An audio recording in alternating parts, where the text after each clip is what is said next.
esta noche estamos dando comienzo a la lección número 7 de este discipulado de la conversión. La lección se llama Distinto, no diseñado. ¿De qué se trata? Bueno, ahora lo explico en la introducción. Dice Michael Lawrence en sus famosas citas: por la conversión los cristianos deberían ser distintos, no diseñados. Deberíamos estar separados del mundo, no conformes a él. Este hombre, este teólogo, está anotando, básicamente transliterando pasajes de la palabra de Dios en sus citas, en sus máximas. En esta cita, él está hablando de la separación, separados del mundo, no conformarnos a este mundo. Y tenemos la cita de inicial, de introducción, es 2 Corintios 6, 14 al 18. Dice la palabra de Dios en 2 Corintios 6, 14 al 18. No os unáis en yugo desigual con los incrédulos, porque ¿qué compañerismo tiene la justicia con la injusticia? ¿Y qué comunión la luz con las tinieblas? ¿Y qué concordia Cristo con Belial? ¿O qué parte el creyente con el incrédulo? ¿Y qué acuerdo hay entre el templo de Dios y los ídolos?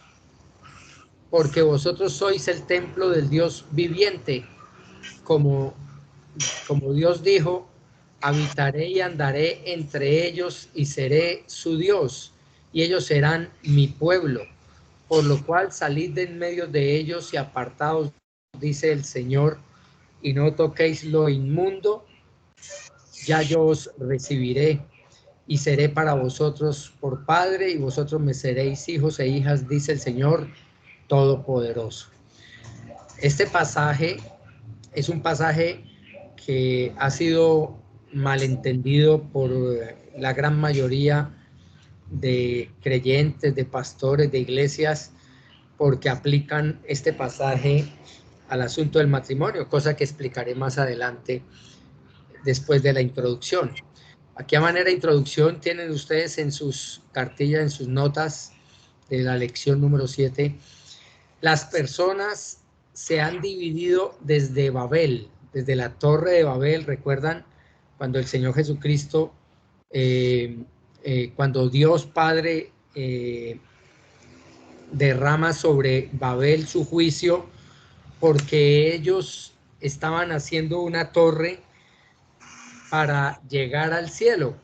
El problema no era la construcción, no es que Dios no quiera tener rascacielos y esas cosas, no. El problema era la intención con que la hacían.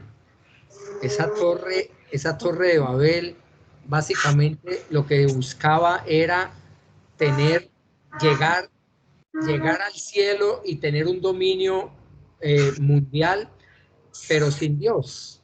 Y Dios les destruyó su plan y les confundió las lenguas, creó los idiomas, y esa es la historia de la Torre de Babel.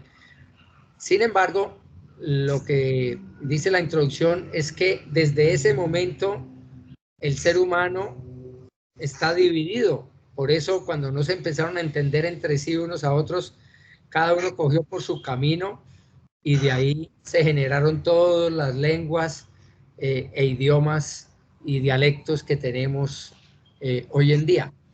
Así que las personas se han dividido desde Babel por estar con personas como nosotros, que nos hace sentir seguros. Cuando yo tengo una compañía con personas que piensan igual que yo, que sienten igual que yo, que viven igual que yo, pues nos sentimos seguros, nos sentimos comprendidos y apreciados. Hay menos conflictos cuando todos somos iguales. En este tiempo, Sí. Hermano Eugenio, por favor, cerramos el micrófono. En este tiempo se diseñan iglesias para un determinado grupo de personas, para un determinado grupo de hombres y mujeres que tienen alguna directriz en sus vidas definida. Entonces, ¿qué pasa con ese asunto de pensar en iglesias como el video que les puse esta mañana con el asunto de que Jesús es divertido, que venga a nuestra iglesia, somos diferentes, etcétera? Eso no lo dice la palabra de Dios. En este tiempo se diseñan ese tipo de iglesias para un determinado grupo de personas. Sin embargo, la doctrina de la conversión significa que una iglesia es una comunidad distinta, pero no diseñada, en el sentido de no diseñada especialmente para un grupo de personas. Digamos, hay iglesias que están diseñadas únicamente para veteranos o para jóvenes, iglesias que solamente manejan el asunto de la juventud, y etcétera, etcétera. Podríamos tener varios casos en los cuales la gente cree, o los creyentes, líderes y pastores e iglesias creen que tenemos que diseñar la iglesia para que la gente se sienta cómoda, para que la gente se sienta bien, para que la gente se quede, se establezca, etcétera, etcétera. Esto va en contra de lo que Dios dice en la palabra. Dios dice es que seamos distintos, pero no que tengamos un diseño especial para cada grupo de pensamientos, sentimientos o emociones. Por eso ahí dice una comunidad distinta. Dice la lección, a lo largo de la Biblia, Dios llama a su pueblo a ser distinto. Desde el jardín del Edén, desde el arca de Noé, durante la estadía de Israel en Egipto, en el desierto, aún ya en la tierra prometida, las escrituras llaman al pueblo de Dios a tener vidas distintas. Sin embargo, el problema es que queremos ser como el mundo. La tarea de Israel es que debían ser luz a las demás naciones para que cuando la gente veía la teocracia con la cual Israel vivía, entonces las otras naciones quisieran ser como Israel. O sea, quisieran tener a ese Dios que gobierna a ese pueblo especial, a ese pueblo distinto. El problema es que Israel quiso parecerse al mundo en vez de que el mundo quisiera parecerse a Israel. Y por eso ahí están los puntos siguientes, las anotaciones especiales que tiene este punto de comunidad distinta. Es que Israel quería tener un rey como las demás naciones. Ellos no querían ser distintos, ellos querían ser mil iguales. Y este término mil igual yo lo aprendí estudiando mi carrera de arte, cuando un artista hacía las cosas que estaban de moda y hacían lo que estaba en furor. Entonces pintaban de acuerdo a las épocas, de acuerdo a las modas. Entonces se les decía mil iguales. ¿Por qué? Porque todo el mundo tenía cuadros de ese tipo de estilo, de este tipo de pintura. No eran cuadros diferentes, no eran cuadros únicos, no eran cuadros especiales, sino todos mil iguales. Y eso se puso de moda de tal manera que ya no hacían pinturas al óleo, sino hacían serigrafías, reproducían una imagen o un cuadro, y todavía se está haciendo. Eso es un gran mercado de decoración, donde se sacan miles de copias de una misma un mismo bodegón, de un mismo paisaje, de una misma pintura, y entonces son 1000 iguales, porque hay más de 1000 iguales a esos. Bueno, el problema de Israel es que él quiso estar a la moda con el mundo, quiso ser igual al mundo, quiso ser como los demás. Dice primero de Samuel 8:5, dice, y le dijeron a Samuel, Israel le dijo a Samuel, y le dijeron, mira, has envejecido y tus hijos no andan en tus caminos, ahora pues, danos un rey para que nos juzgue como todas las naciones. Eso fue lo que quiso Israel, quiso tener un rey como todas las demás naciones tenían rey. La iglesia de Corinto quería tener una oratoria elegante como la oratoria griega. Ellos buscaban tener, como los griegos, una gran oratoria. Dice 1 Corintios 1:22, y por eso figura en esta carta de Corintios esta anotación que hace el Espíritu Santo a través de Pablo. 1 Corintios 1:22 dice, porque en verdad los judíos piden señales y los griegos buscan sabiduría. Los corintios tenían búsqueda de emociones y milagros y sanaciones y señales, y a la vez otra parte de la iglesia en Corinto buscaba ser sabios, una gran oratoria, tener mucha profundidad filosófica, intelectual, cosas de esas. Y Pablo está haciendo corrección a los corintios de estar la iglesia asemejándose al mundo en vez de que el mundo se asemejara a ella. Igual que pasó con Israel en el Antiguo Testamento, el Israel étnico. La iglesia no necesita parecerse al mundo porque es una comunidad que es luz en medio de las tinieblas. O sea que somos diferentes en gloria, en brillo. Es Cristo en vez de Belial, dice el pasaje de 2 Corintios 6. Somos creyentes, no incrédulos, caracterizados por la justicia y no por la injusticia.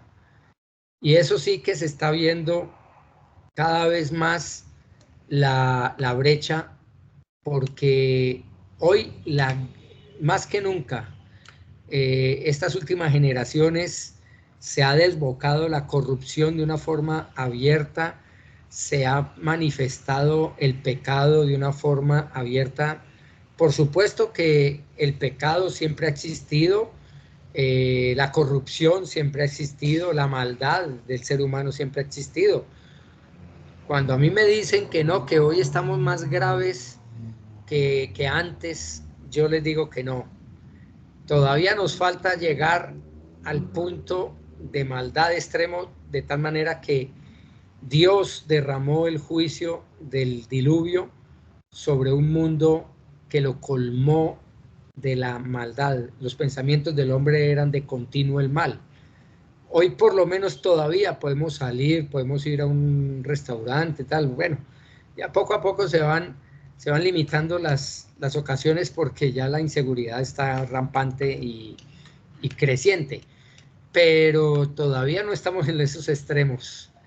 Y yo creo que cuando estemos en esos extremos es cuando el Señor va a derramar su juicio sobre esta tierra a través ya no de agua, sino de su fuego consumidor, como lo predice, lo profetiza la segunda venida del Señor. Por eso, aquí en 2 Corintios 6, Pablo no está hablándole a aquellos creyentes, a aquellas personas asistentes de una iglesia, aquellas personas que se congregan el domingo para el culto dominical, pero no tienen un compromiso más allá de asistir, de tener presencia en esos cultos dominicales. Entonces, Pablo se está dirigiendo en contexto, está hablando es del compromiso, del pacto de toda la iglesia de Corinto, de unos a otros. O sea, ellos eran un cuerpo. Por eso en Corinto, en estas cartas de Corinto, precisamente Pablo habla del cuerpo, la cabeza, los miembros, las extremidades, todas esas cosas, haciendo una analogía con el cuerpo humano. Y está hablando de ese compromiso que ellos debían tener como iglesia, unos con otros. Él está hablándole a aquellos que hacen la obra del ministerio de la palabra de Dios. ¿Por qué? Porque en este texto está retomando el capítulo 6, está retomando la idea del capítulo 5 de 2 de Corintios, donde finaliza diciendo que somos embajadores de Cristo, que somos ministros del Evangelio. Y entonces la obra del ministerio, el ministerio de la palabra, lo hacen los creyentes que están comprometidos como representantes del Señor Jesucristo, y entonces se identifican con el Señor, se identifican en Cristo unos con otros, nos identificamos como cristianos, como creyentes, como seguidores de Cristo. No somos ruedas sueltas, ruedas separadas. Es increíble la cantidad de gente que hoy está engañada pensando que solamente virtualmente, en forma virtual, tienen una iglesia y con eso están contentos. Eso demerita la obra de Cristo, eso le quita gloria al Señor Jesucristo y a su evangelio. Porque si el Señor Jesucristo fue claro, Él habló de la comunidad, Él no habló de la individualidad. Y terminan teniendo un cristianismo frío, un cristianismo donde un creyente que está acostumbrado a ese tipo de congregación virtual, se le muere su papá, se le muere su mamá, se le muere su hijo, su hija, su familiar, lo que sea. Esas personas virtuales no van a estar en ese sepelio. Esas personas no van a estar presentes consolando y abrazando al creyente. Y muchas veces sucede que se desvirtúa completamente la idea de la iglesia, que es por la cual Cristo dio su sangre. A veces se nos olvida la importancia de congregarnos fielmente, de animarnos fielmente, de participar activamente en la obra del ministerio y en la obra, en la edificación de la iglesia. Entonces, aquí está hablando 2 Corintios 6 a ese tipo de personas, porque todos somos el templo de Dios y juntos hacemos la obra ministerial de Cristo, la obra que Él dejó establecida para su iglesia, la gran comisión. Por eso tengo que explicar en profundidad, un poquito más profundo, el contexto del capítulo 6, porque desde el capítulo 5 se viene hablando de el ministerio de la palabra. Y este ministerio del evangelio, ministerio de la palabra, somos embajadores de Cristo, somos ministros de Cristo, es el mismo contexto que sigue el capítulo 6. O sea, ahí no debería haber separación de capítulos. Cuando termina el capítulo 5 no debería llegar el capítulo 6, sino seguir derecho. Pero bueno, quienes pusieron esos números no fue bajo inspiración divina, pero trataron de hacerlo mejor, pero ahí no debería haber división, porque sigue el mismo contexto. Y entonces, ese contexto del capítulo 5 es el ministerio de la palabra, que incluye el evangelismo, el discipulado, las misiones, la plantación de iglesias, el pastoreo de iglesias, la edificación de iglesias. O sea, es mucho los tópicos que incluyen el ministerio de la palabra. Entonces, ¿qué ha pasado con este capítulo 6, sobre todo a partir del versículo 14, que toman este asunto de no os unáis en yugo desigual con los incrédulos y lo aplicaron equivocadamente al matrimonio? Y eso es lo que ustedes y yo también aprendí en un principio, incluso muchas iglesias y aún iglesias reformadas que todavía piensan que este texto está hablando de matrimonios mixtos y de yugo desigual en el matrimonio y cosas de esas. Bueno, algunos de ustedes, muchos de ustedes ya han escuchado una explicación clara de que no se trata del matrimonio. El contexto no es el matrimonio. El yugo desigual, hermanos, con toda autoridad bíblica les digo, jamás se debe aplicar al matrimonio. Nunca, en ningún caso. El matrimonio fue un regalo de Dios, un regalo de la gracia de Dios para toda la humanidad. Si se pudiera aplicar el yugo desigual en el matrimonio, como se está aplicando equivocadamente en muchas iglesias, muchos pastores que hablan de yugo desigual, cuando un muchacho creyente tiene una novia que no es creyente y entonces le dice usted está en yugo desigual, y el matrimonio ya se casó y entonces usted está en yugo desigual, su esposa no es creyente o su esposo no es creyente, eso es yugo desigual, es una mentira, hermano, es una equivocación terrible. Si fuera cierto eso del yugo desigual, entonces Dios hubiera dicho que el matrimonio es un regalo exclusivo para creyentes y no para toda la humanidad. Entonces, de entrada se cae ese argumento.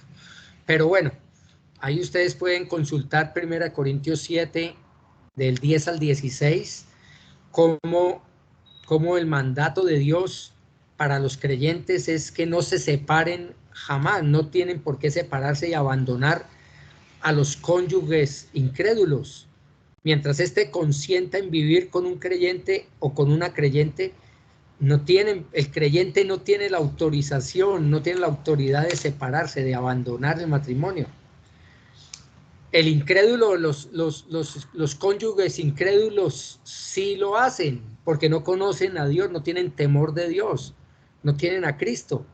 Entonces no les da lo mismo, no aprecian el matrimonio como un regalo de la gracia divina y como un regalo que está pintando ese matrimonio que vamos a tener en las bodas del Cordero de su Hijo Jesucristo con su amada esposa o novia, la Iglesia de Cristo. Entonces, en Primera de Pedro 3 del 1 al 6 más o menos, ustedes pueden ver cómo Dios a través del Espíritu Santo indica en esta escritura de Pedro que las mujeres creyentes tengan una conducta casta y respetuosa, porque con ese testimonio pueden ganar a sus maridos incrédulos y pueden llegar a llevar fruto a través de ese testimonio. Y ahí es donde valoramos el testimonio. No salva a nadie, pero el testimonio sí prepara el camino para el evangelio, para la buenas nuevas en Cristo Jesús. Entonces, no es yugo desigual.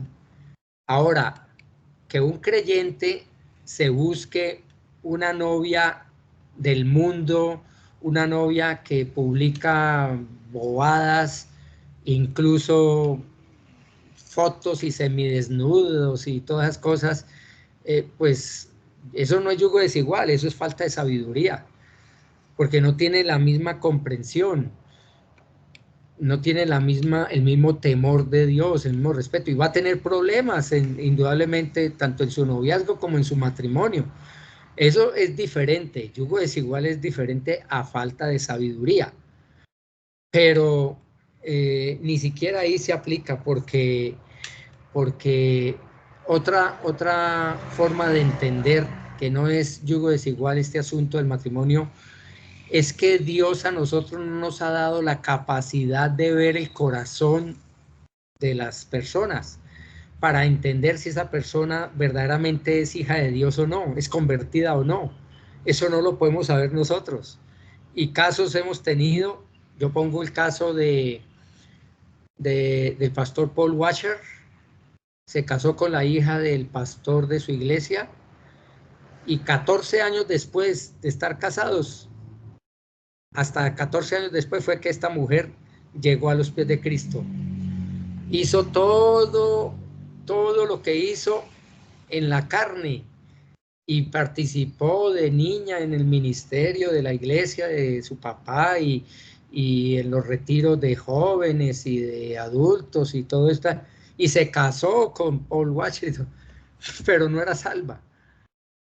Entonces Paul Washer estuvo en yugo desigual 14 años. No, él se casó, pero no sabía que ella no era creyente. Él creyó que era creyente hasta que un día Dios la convenció de lo contrario y la llevó a salvación.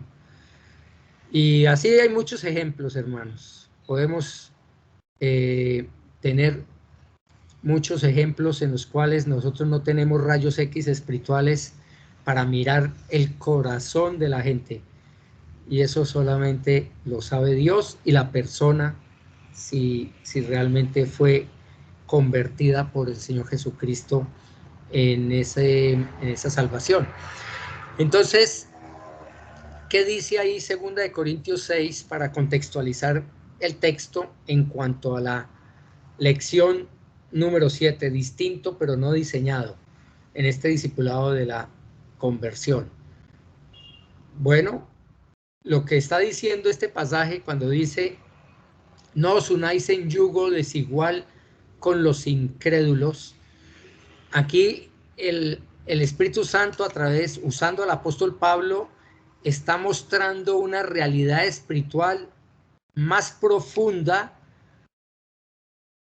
que la prohibición de tener un yugo desigual. ¿Dónde encontramos ese término, yugo desigual? Bueno, eso viene en los mandamientos que Dios dio a Israel.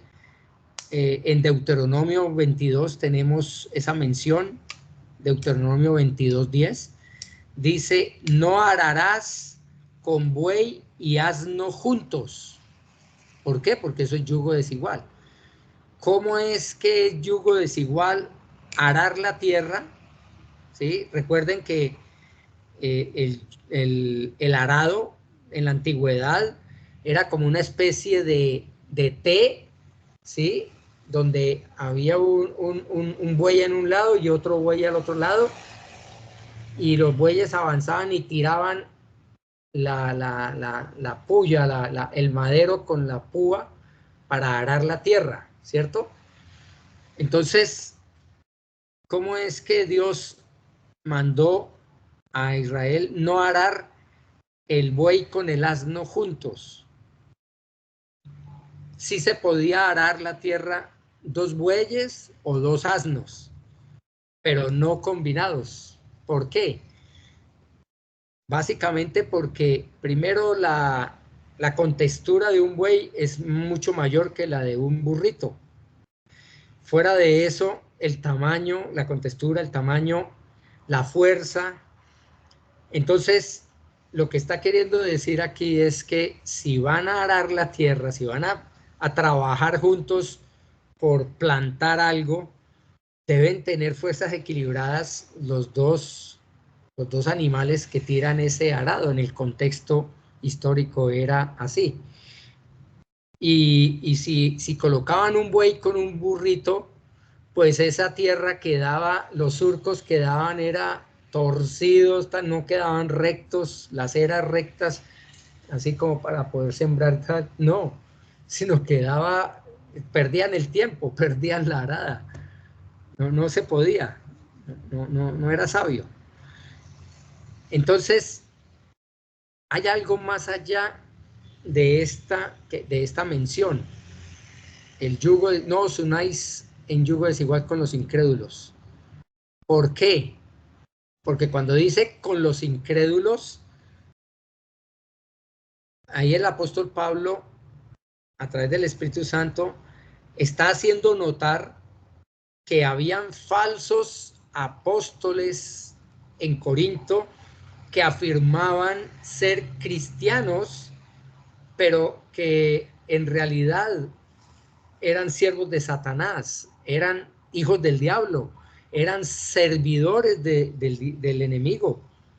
Y por eso lo que dice enseguida, dice, porque qué compañerismo tiene la justicia con la injusticia, y qué comunión la luz con las tinieblas, y qué concordia Cristo con Belial. Belial es otro de los nombres bíblicos de Satanás, Belial, de la bestia. Y entonces esa connotación de que no se unan con los falsos cristianos, no se unan ¿a qué? No se unan a hacer ¿qué? Esto no está hablando de matrimonio, está hablando del ministerio. Segunda de Corintios 11, 14 y 15, que es la alusión a la cual está hablando este pasaje también. En 2 Corintios 11, 14 al 15 dice, y no es de extrañar, pues aún Satanás se disfraza como ángel de luz. Por tanto, no es de sorprender que sus servidores también se disfracen como servidores de justicia, cuyo fin será conforme a sus obras. Aquí está hablando que aún los ángeles se van a disfrazar como Satanás, se va a disfrazar como ángel de luz. Los demonios se van a disfrazar como ángeles de luz. Y todo lo bonito de que ay, esa persona es muy espiritual. Bueno, hermanos, es que el ser más espiritual después de Dios es el diablo. Es el ser más espiritual de la tierra y de la creación. Entonces, no se trata de ser bonitos y ser espirituales. Se trata de ser bíblicos, cristocéntricos, teocéntricos, bibliocéntricos. Se trata es de ser diferentes a los demás. Y aquí, cuando habla Pablo, el Espíritu Santo a través de Pablo, unirse a un incrédulo, a un falso profeta, a un falso creyente, a un falso cristiano, eso implica que se iba a distorsionar no solamente la vida de la persona, sino el ministerio de la misma persona y de la misma iglesia. ¿Por qué se distorsiona? Porque una persona creyente que solo tenga amigos, conocidos, solo se meta con las personas del mundo, termina igual que Israel, adaptándose al mundo, diciendo las mismas palabras soeces y vulgares del mundo, los mismos chistes de doble sentido del mundo, haciendo las mismas cosas del mundo. O sea, nosotros somos adaptables. Y cuando ya Dios nos separó del mundo, nos sacó del mundo para ser distintos, la gente vuelve y cae, y eso se ha presentado. El perro vuelve a su vómito, dice la palabra de Dios, y no se trata de eso. Entonces, la orden de no unirse en la labor ministerial con un incrédulo, con un falso profeta, con un profeta de la prosperidad, con un pastor o un falso apóstol de estos que hay, que polulan hoy en día, de la prosperidad, de la sanidad, de las visiones, de los milagros, de las señales, de los prodigios, de todas esas cosas, del exorcismo, hay también ministerio de exorcismo y cosas de esas. Entonces, Dios está advirtiendo que no debemos unirnos porque se distorsiona la vida, el testimonio queda distorsionado, y el ministerio, por supuesto. La prohibición de estar unidos en yugo desigual con los incrédulos debe considerarse en las situaciones donde una persona va a ceder voluntariamente a los deseos y decisiones de un incrédulo, a que el incrédulo tenga control significativo sobre las acciones y decisiones de un creyente. ¿Y por qué? Porque han establecido una relación, una asociación voluntaria, etc. Por eso tal vez mucha gente lo asocia con el asunto del matrimonio, pero no tiene nada que ver. Si esa persona se opone al evangelio, si ya están casados, por decir algo, un matrimonio donde él llega o ella llega, pero no ambos llegan, entonces se va a enfrentar a crisis, a problemas, a ataques desde la misma esposa o desde el mismo esposo incrédulos, pero Dios no manda separarse, no manda separarse. Cuando habla Malaquías, hermanos, habla Malaquías 2 acerca de que Dios aborrece el divorcio. No está hablando del divorcio que Dios permitió para favorecer a la persona afectada en una relación. Eso no es lo que está diciendo ese texto. Ese texto está diciendo que él aborrece el divorcio de la forma como lo estaban ejecutando esos creyentes ahí en Malaquías, porque ellos se estaban divorciando por cualquier causa. No, Dios permitió el divorcio para favorecer a la persona afectada en una relación donde fue traicionada, donde cometió adulterio su esposo o su esposa, y a no ser, dice la palabra, a no ser por causa de fornicación, por causa de adulterio, o sea, el mismo Señor Jesucristo hace la salvedad. No se dé carta de divorcio a menos que sea por esta causa. Y ya sabemos que la otra causa de separación es el abandono. Más adelante en 1 Corintios 7 se habla de ese abandono. O sea, por adulterio o por abandono está permitido el divorcio. Así que cuando vemos este asunto de que él aborrece el divorcio, era la forma como lo están haciendo. ¿Por qué? Porque ese divorcio, esa carta de divorcio, que fue un acto de gracia, de favorecimiento a la persona afectada, lo mandó Dios, Dios lo otorgó. Es lo mismo que decir, cuando vemos en pasajes como Ezequiel, bueno, no me acuerdo ahorita exactamente el texto, pero en Ezequiel habla de cómo yo aborrezco el ayuno que ustedes hacen, en Isaías, el ayuno, en Jeremías, en otros profetas que hablan, yo aborrezco sus lunas nuevas, yo aborrezco sus días de reposo, yo aborrezco sus ayunos. No es que Dios esté aborreciendo lo que él mandó a hacer, él está aborreciendo es cómo lo estaban haciendo. Ese es el caso de Malaquías, para que tengan el contexto, ¿ok? Así que cuando está hablando la palabra de no hacer el ministerio, no hacer la obra, no evangelizar. ¿Qué tal uno evangelizando con un testigo de Jehová al lado? No creen en Cristo como Dios, sino como un ser creado, como un Dios creado. Imagínense qué términos son esos. ¿Qué tal hacer la obra del ministerio con un musulmán que satisface a Alá y no a Dios, al Dios verdadero? O sea, es imposible, es imposible. Por eso Dios mismo habla acerca de separarse, ser apartados. La persona en esa relación con otros que tienen no es convertido, tiene un criterio diferente a la conversión, no puede hacer el ministerio con un creyente, no puede hacerlo. Eso es la enseñanza. Así que ni Pablo ni el resto del Nuevo Testamento dicen en la Biblia que no tengamos ninguna relación con los incrédulos. Eso, si alguien dice que no tengan relación con los incrédulos, porque mire, segunda de Corintios 6:14, no, ese no es el contexto. Y ustedes lo pueden comprobar. En primera de Corintios mismo, por si acaso alguien toma ese contexto equivocado. Mire lo que dice 1 Corintios 5, 9 y 10. Dice, en mi carta os escribí que no anduvierais en compañía de personas inmorales.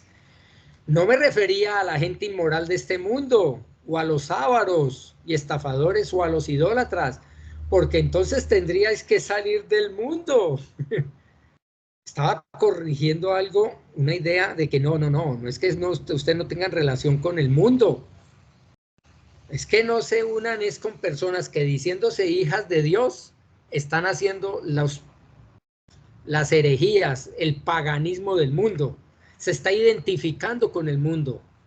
Eso es lo que no quiere Dios.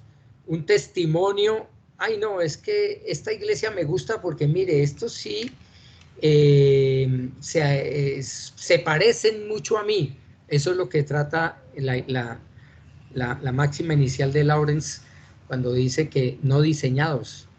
Así que somos distintos, no diseñados. Y ustedes pueden comprobar también en Marcos 2, 15 al 17 y 1 Corintios 7, 12 al 16, 1 de Pedro 3, del 1 al 6, que no está hablando de no tener relaciones con los incrédulos, no. Nos dice que no estemos unidos en yugo con ellos, de tal manera que ellos influyan significativamente en la dirección y resultado de nuestras decisiones morales y sobre todo las actividades espirituales, porque se supone que estamos hablando del ministerio de la palabra, un ministerio completamente espiritual, un ministerio que es hecho exclusivamente por Cristo y su poder del Espíritu Santo. Por eso es que Pablo habla aquí de Belial, otro nombre para Satanás. Dice en el versículo 16 que somos templos del Dios viviente. En el Antiguo Testamento, el lugar donde Dios moraba con su pueblo era el tabernáculo, era el templo. Más adelante fue el templo construido por Salomón. Cuando Cristo vino, él mismo se declara como el verdadero templo, la morada de Dios en la tierra. Ahí está en Juan 2:19 como dijo Jesús. Jesús respondió y les dijo, destruid este templo y en 3 días lo levantaré. Y en el 21 aclara, pero él hablaba del templo de su cuerpo. Y pueden ver ustedes en Mateo 1:23 y en Colosenses 2:9 cómo Cristo era la presencia de Dios en la tierra. Y Colosenses 2:9 dice, toda la plenitud de la deidad está en Cristo. Él era el templo. Ahora Dios, el Espíritu Santo de Dios, vive en nosotros, nos sella en el momento de la conversión, y por esa razón ustedes y yo somos ese nuevo templo que inauguró Cristo en el Nuevo Testamento, en el Nuevo Pacto. Nosotros somos el templo de Dios en los tiempos finales. Hay gente todavía esperando la construcción del tercer templo allá en Israel. No, una locura, es dispensacionalismo totalmente descontextualizado. Y Dios dice que somos el templo tanto individual, 1 Corintios 6, 19, o ignoráis que vosotros sois el templo de Dios, ¿cierto? Que somos el templo del Espíritu Santo, tanto como individual como colectivamente. Dios lo dice también ahí en 1 Corintios 3, 16, dice, ¿no sabéis que sois el templo de Dios y que el Espíritu de Dios habita en vosotros? Si alguno destruye el templo de Dios, Dios lo destruirá a él porque el templo de Dios es santo y eso es lo que vosotros sois. O sea, somos templo de Dios individual y colectivamente.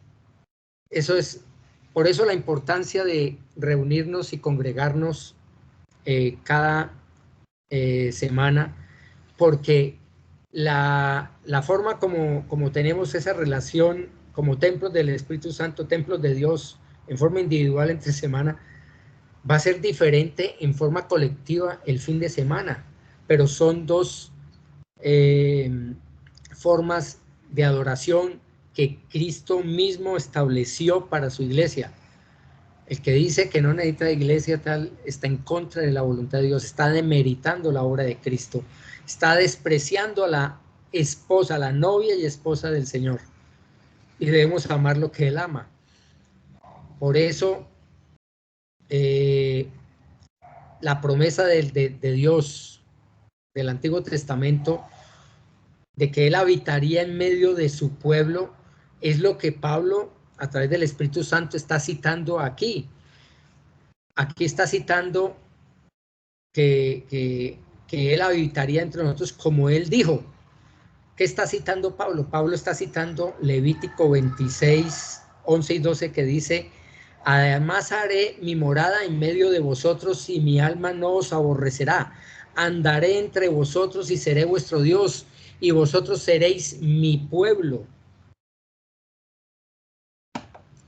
Esta cita se ha convertido en la promesa para el nuevo pacto, que Dios viviría en aquellos que hemos confiado en Cristo, y esto ya se empezó a cumplir hace 2000 años con el Señor Jesucristo y con ahora el Israel de Dios, con su pueblo escogido, porque el Israel étnico no cumplió la voluntad de Dios, fue soberbio, crucificó al Mesías, rechazó la luz del Evangelio voluntariamente. El versículo 17 de este pasaje dice: por lo cual salid de en medio de ellos y apartaos, dice el Señor, y no toquéis lo inmundo, y yo os recibiré. Aquí esta expresión del versículo 17 hacen parte de citas de Isaías 52:11, en la que Dios ordena a Israel salir de la Babilonia incrédula, y Ezequiel 20:34, que estaba hablando de restaurar el ministerio sacerdotal de Israel. Ellos debían salir de esa Babilonia impura y ellos debían regresar a la tierra prometida a construir el templo. Estos mandatos deben, o más bien procuraban o señalaban al pueblo de Israel a mantenerse separados de esas naciones incrédulas, porque no tenían al Dios verdadero, sino falsos dioses.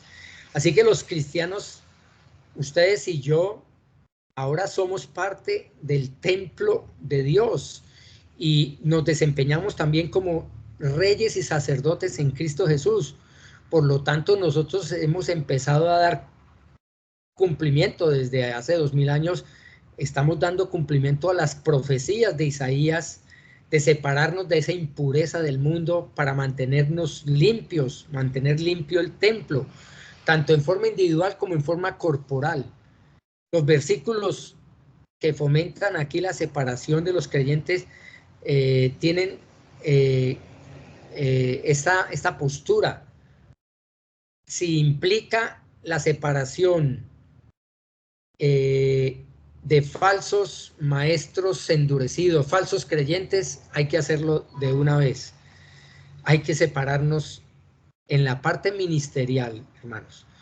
Si llega un testigo de Jehová a IBR Bucaramanga y se sienta a escuchar el mensaje, yo no lo voy a sacar a patadas ni a sombrerazos.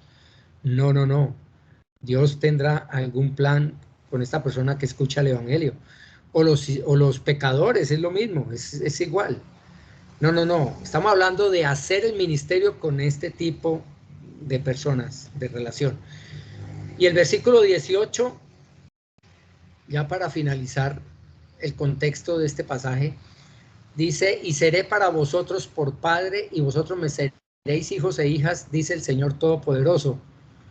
Esta conclusión está combinando, como les dije, varias promesas del Antiguo Testamento en cuanto a la presencia de Dios primero y en cuanto al favor de Dios, pero también en cuanto al privilegio de el Israel de Dios de ser hijos e hijas de Dios, ser su familia.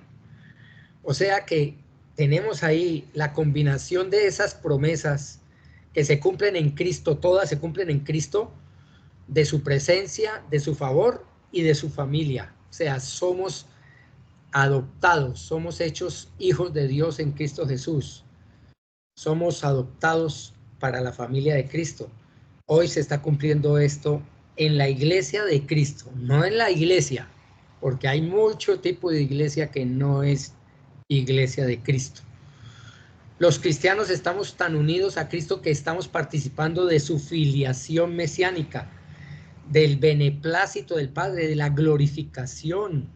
Por lo tanto, separarnos de esa impureza moral debe ser el estilo de vida que estamos llamados a tener todos los creyentes verdaderos por estas mismas promesas. Renunciar a la contaminación moral y vivir como hijos de Dios, porque es lo más sabio y lo más deseable para Dios, para su gloria y honra y alabanza.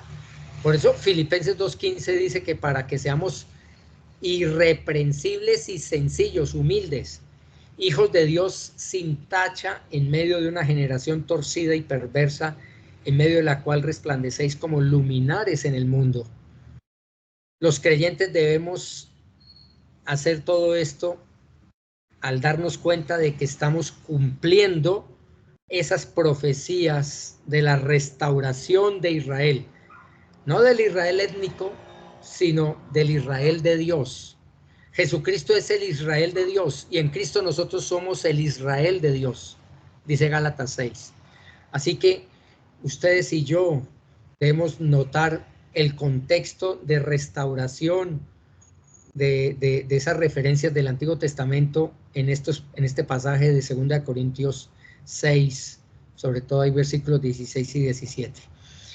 Bueno, hermanos, por tiempo culminamos aquí. La iglesia no debe ser removida del mundo, sino separada y distinta al mundo. Esa es la conclusión de esta primera parte de la lección número 7. Distintos, no distintos.